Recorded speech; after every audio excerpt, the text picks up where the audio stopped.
Организатор мероприятия – администрация Назрановского района. Конференция стала площадкой для полезного общения, где предприниматели смогли разобраться во всех мерах поддержки их бизнеса.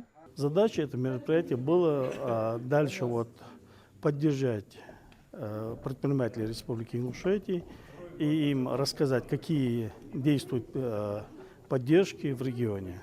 Среди спикеров – представители Фонда поддержки предпринимательства, Минэкономики, Минсельхоза, Центробанка и Торгово-промышленной палаты. Каждый делился своим направлением. Рассказали о мерах поддержки, доступных кредитах и возможностях для тех, кто только начинает свой бизнес.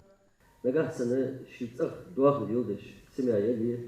они имеют право обратиться к нам, что или пчеловодство, или наподобие ханги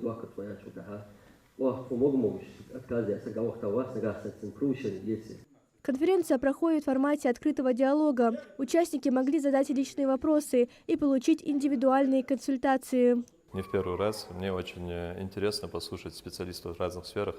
Хочу поблагодарить за такое мероприятие, потому что оно очень важно.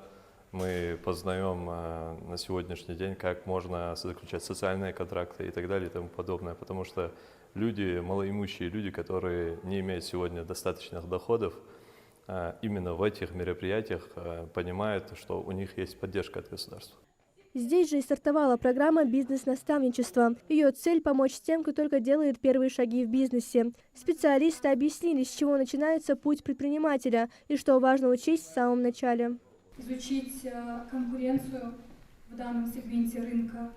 Ну и далее уже регистрация и обращение в первую очередь, наверное, по регистрации в ТПП или в организацию «Мой бизнес». Подобные встречи помогают предпринимателям получить важную информацию и сделать первые шаги к развитию своего дела. Мария Амбата, Молгирия Хильгов, Магаз 24.